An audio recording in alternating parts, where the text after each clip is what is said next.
అన్న నమస్తే, మీ పేరన్నా? నమస్తే అన్న, నా పేరు కాళ్ళ ఈశ్వరరావు. ఈశ్వర్ గారు ఏం చేస్తారండి? నేను ఒక ఆటో డ్రైవర్ని అన్న.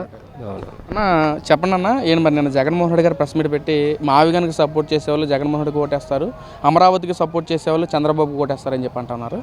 అంటే ఒక ఆటో డ్రైవర్గా మీరు అసలు అమరావతికి ఓటేస్తారా, మావిగానికి ఓటేస్తారా? మావిగాని అనేది అది మాయగానే ఉంది తప్ప అది రాజధాని అనే ఎవరు పరిగణలోకి తీసుకోవట్లేదు. అది జగన్మోహన్ రెడ్డి గారు చెప్పారు ఆయన మాటల్లోనే. ఎవరైనా రాజధాని కావాలనుకుంటారు, రాష్ట్రానికి ఒక రాజధాని కావాలి, ఆ రాజధాని ఉంటే ఇండస్ట్రీలు వస్తాయి, తద్వారా యువతకి ఉపాధి కలిగిద్ది. ఒక ఆలోచనతో ఉన్న ప్రతి ఒక్క ఆంధ్రప్రదేశ్ పౌరుడు కూడా అమరావతి కావాలని కోరుకుంటారు. మావిగాని అనేది అంటే మొన్నటిదాకే 3 రాజధానులు అని చెప్పారు జగన్మోహన్ రెడ్డి గారు. ఈరోజు వచ్చి మావిగాని అంటే ఏంటి? మళ్ళీ అదే రాజధాని పేరు మార్పిడి తప్ప ఆయన చేసేది ఇంకోటి కొత్తదేం కాదు. ఇలా జగన్మోహన్ రెడ్డి గారు పూటకో మాట గంటకో మాట మాట్లాడేటప్పుడు ప్రజలు ఏ రకంగా హర్షిస్తారు? అమరావతి అనేది మామూలు పదం కాదు. అది చరిత్ర కలిగిన రాజధాని ఏదైనా ఉందంటే భారతదేశంలోనే అది ఒక అమరావతి.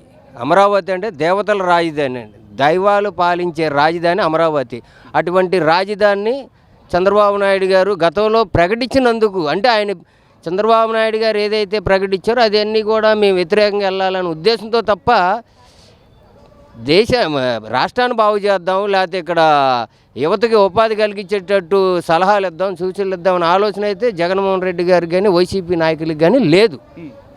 గతంలో ఏదైతే నేను ఇల్లు ఇక్కడే కట్టుకున్నాను, అమరావతి రాజధాని ఇక్కడే ఉంటుంది, నేను ఇక్కడే ఉంటానని నమ్మించి మోసం చేసి గెలిచారు.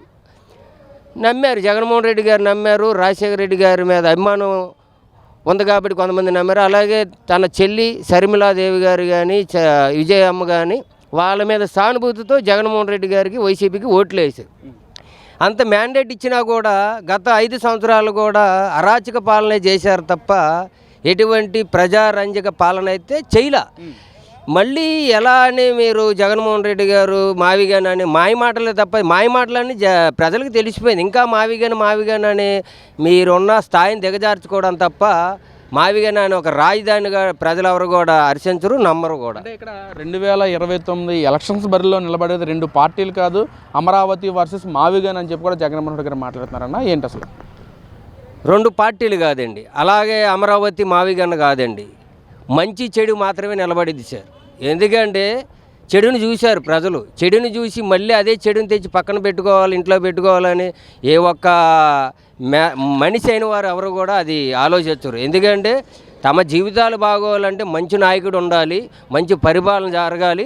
ఆ పరిపాలన జరగాలంటే ఏదైతే ఇప్పుడు ఈ గవర్నమెంట్ ఉందో ఈ గవర్నమెంట్ కూడా చక్కగా చేస్తుంది కాబట్టి ప్రజలందరూ కూడా హర్షిస్తున్నారు. కాకపోతే ఏంటంటే ప్రతిపక్షంగా ఉండేటప్పుడు ప్రభుత్వాలు వైఫల్యాలు ఎత్తి చూపాలి తప్ప జరిగే వాటిని బురద జల్లి అరాజకాలు సృష్టించడం, గొడవలు చేయడం అనేది కరెక్ట్ కాదు. నిన్నగాక మొన్న అమరావతి వెళ్ళాల్సిన అవసరం వచ్చింది వైసీపీ నాయకులకి, అది దౌర్జన్యానికి వెళ్ళారు తప్ప ఈరోజు అదే రైతులు తిరగబడ్డారు.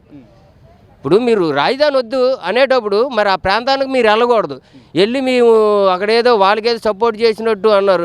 రైతులు మొత్తం మీకు వ్యతిరేకం అయ్యారు కదా, మళ్ళీ మీరు గొడవలు చేయడం తప్ప ఏం ఉపయోగం ఉంది? అంటే ఆ రైతులు కూడా చంద్రబాబు వల్లే నష్టపోయిన రైతులు, వాళ్ళ పరామర్శించడానికి వెళ్తుంటే ఎందుకు వీళ్ళెంతగా కుశుద్ధం పెట్టుకుని మా మీద ఒక మూకుమ్మడిగా దాడి చేశారు, మాఫియాలాగా క్రియేట్ అయ్యి మా మీద దాడి చేశారని చెప్పి కూడా జగన్మోహన్ రెడ్డి గారు మాట్లాడుతున్నారన్న, ఏంటి అసలు? మరి గతంలో అమరావతి రైతు 1631 రోజులు శాంతియుతంగా ధర్నా చేసినప్పుడు రైతులు నిజంగా రైతుల గురించి ఆలోచించే మనిషి అయితే మరి ఆ రోజున ఎందుకని వెళ్ళలేదంటారు?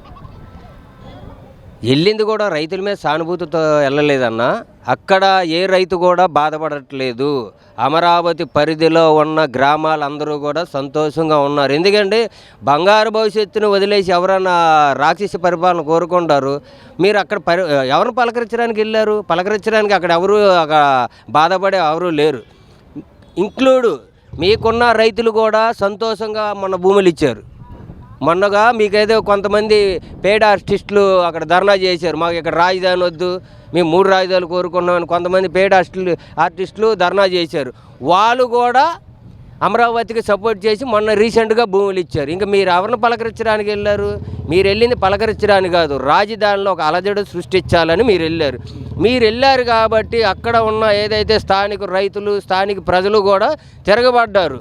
మా ప్రశాంతమైన ఇళ్లల్లోకి కానీ మా ఏరియాల్లోకి కానీ వచ్చి మీరు దాడులు చేస్తామంటే మేము ఊరుకోమని మూకుమ్మడిగా అక్కడ అంతా ప్రజానీకం అంతా ఒకటయ్యి, రైతులు కానీ సామాన్య ప్రజలు కానీ ఒకటయ్యి మిమ్మల్ని తరిమి కొట్టారు. మీరు వెళ్ళింది దౌర్జన్యం చేయడానికి వెళ్ళారు, పరామర్శించడానికి వెళ్ళేవారు ఎవరు కూడా అలా గొడవలు చేయరు.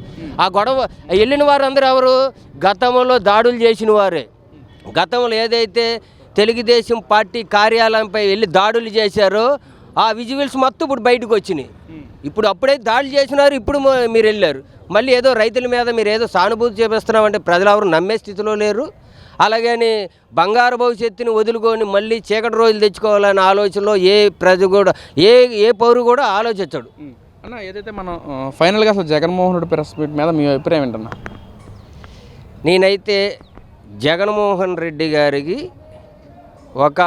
మేము పబ్లిక్లో తిరుగుతాం. జగన్మోహన్ రెడ్డి గారు ఒక ప్యాలెస్లో ఉంటారు. ఒక ఊరు కాదు, ఒక ఊరైనా ప్యాలెస్లో మాత్రమే ఉంటారు.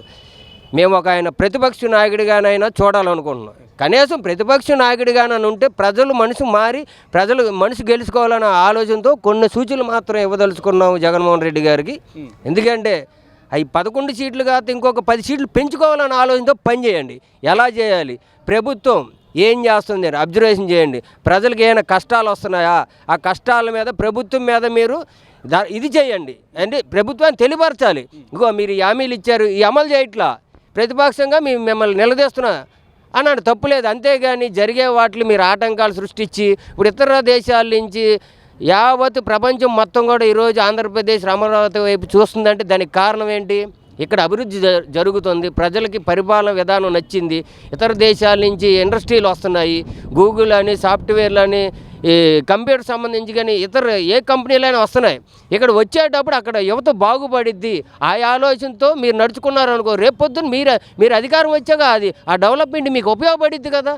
దాన్ని అడ్డుకోవడం కోసం మీరు ఎక్కడికి వెళ్ళినా దాడులు, దౌర్జన్యాలు ఇవే తప్ప అధికారులు ఉన్నప్పుడు అలాగా చేశారు. కనీసం ఇప్పుడైనా మీరు మారి ప్రతిపక్ష పాత్ర లేదు. అలాగా కనీసం పార్టీగానే మీరు పాటిస్తే రేపు ఇంకో నెక్స్ట్ ఎలక్షన్లో మీకు ఇంకో 10 సీట్లు పెరిగితాయి కదా, గవర్నమెంట్ రాకపోయినా. మరి ఫైనల్గా ఏదైతే జగన్మోహన్ రెడ్డి గారు స్టాండ్ తీసుకున్నారో, జగన్మోహన్ రెడ్డి ఓటేస్తే అమరావతికి మావిగానికి ఓటేస్తే జగన్మోహన్ రెడ్డి గెలుస్తాడు, అమరావతి ఓటేస్తే చంద్రబాబు కూడా, ఆ విధంగా మాట్లాడారు కదా. నిజంగా జగన్మోహన్ రెడ్డి గారు మావిగాన్ అనే దాని మీదే స్టాండ్ తీసుకుని ఉంటే ఎన్ని ఓట్లు వస్తాయంటారు వైసీపీ పార్టీకి? ఇప్పుడు వచ్చే 11 సీట్లు కూడా రావన్నా. మావిగాన్ అంటే ఒక మాయ. ఆల్రెడీ కొంతమంది సోషల్ మీడియాలో టైటిల్ కూడా సెట్ చేశారు, మావిగాని మాయిగాడు అని. అది మరి అలా అంటే ఒక సీఎం చేసిన స్థాయి ఉన్న జగన్మోహన్ రెడ్డి గారు ఇలాంటి మాటలు మాట్లాడడం అనేది కరెక్ట్ కాదు. మీ పార్టీ మీద ఉన్న ముద్ర తొలగించుకోండి, మీరు మంచిగా మాట్లాడండి. జగన్మోహన్ రెడ్డి గారు సీఎం చేసేటప్పుడు అందరూ చూస్తారు జగన్మోహన్ రెడ్డి గారు ప్రెస్ మీట్ అంటే ఏంటని. మీరు మాట్లాడేటప్పుడు మీరు ఇంకా మీ స్థాయిని దిగజార్చుకునేటట్టు మాట్లాడకూడదని మాలాంటి వాళ్ళ అభిప్రాయం. ఒక ప్రతిపక్ష పాత్ర పోషించండి, ఆపోజిట్ పార్టీగా పోషించి మీరు ప్రజలు మనసు దోచుకునేటట్టు మాట్లాడండి. అంతేగాని ఇక్కడ జరుగుతున్న అభివృద్ధిని ఇంకా నాశనం చేయాలి, రాష్ట్ర ప్రజలందరూ కూటమికి ఓటేశారు కదా, వాళ్ళ జీవితాలు నాశనం అయిపోవాలని ఆలోచన చేస్తే మాత్రం ఆ 11 సీట్లు కూడా రావు. అలా అసలు మీ పార్టీ కూడా ఉండడానికి కూడా ప్రజలందరూ కూడా వ్యతిరేకిస్తారు. అసలు ఎన్నికల సంఘంలోంచి ఆ పార్టీ రద్దు చేయాలని ఎప్పుడో ప్రజలు కోరుకున్నారు. కానీ ఎన్నికల సంఘం ఇంకా మీకు అవకాశం ఇస్తుంది, దాన్ని కాపాడుకోమని నేను చెప్తున్నా.